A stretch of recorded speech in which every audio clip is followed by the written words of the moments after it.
আলাইকুম।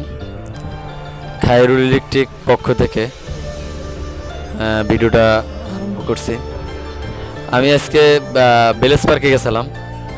তা বেলেস পার্কে যাওয়ার আগখানে এত মানুষ, এত মানে রোডে এত মানুষ।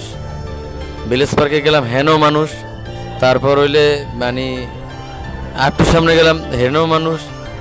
এই মানুষ, এত মানুষের মধ্যে আসলে অনেক গরম পড়ছে। তো আজকে গরমটা মানে এতটা মানে যে পড়ছে, মানে সবাই মানে আসলে পাগল হয়ে গেছে। বেলেস পার্কে অনেক মানুষ, যে আজকে অনেক যা দেখলাম যে এতটা গরম, বাসা বাড়িতে মানুষ যে থাকবে, এর জন্য বেলেস পার্কে অনেক মানুষ ঘুরতে আইছে।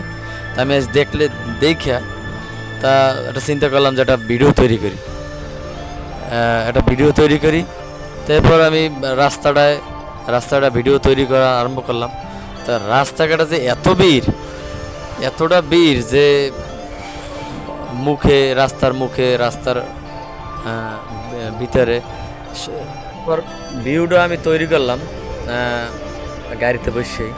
ভিডিওটা বললাম যে ভিডিওটা করি, তা অনেক সুন্দর লাগে ভিউটা। আসলেই এত মানুষ পরস্পর মধ্যেও যে আসলে ভিউ তৈরি তো অবশ্যই এই ভিডিওর মাধ্যমে আপনারা দেখেন কিসের জন্য ভিডিওটা তৈরি করছি। যে এত গরম রোডে গাড়ে, তারপর আজকে অনেক গরম ছিল, আমার দোকানের ভিতরে অনেক গরম ছিল, কারণ সারাদিন আজকে কাজ করছি। তা কাজ করার ভিতরেও তারপর একটা ভিউ তৈরি করলাম যে বেলেস পার্কে বেলেস পার্কে গেছি।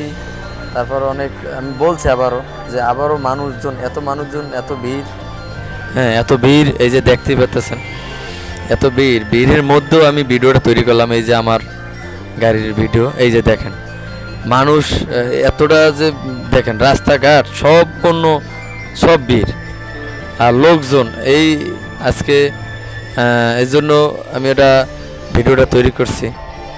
আর আমি এই চলতি পথে অনেক সুন্দর দৃশ্য দেখছি, যা একটা মসজিদ দেখছি, অনেক সুন্দর লাগে। তারপর একটা ভবন, অনেক বড়। এই যে এই ভবনটা আপনারা দেখলে অনেক সুন্দর লাগে, যে মানে আসলে কই শেষ করা যায় না, অনেক সুন্দর। তা রাস্তার ভিউটা অনেক সুন্দর লাগে, মানুষজন একটু ভিড় একটু। এই দেখেন এতটা ভিড়, মানুষজন মনে হয় যে গরমে সব অস্থির হয়ে গেছে। অনেক অস্থির হয়ে গেছে। এই জন্য আসলে একটু বৃষ্টির দরকার ছিল। বৃষ্টি হোক, আমি দোয়া করি। গরমে মানুষ অনেক পুরা তার ছেঁড়া হয়ে গেছে।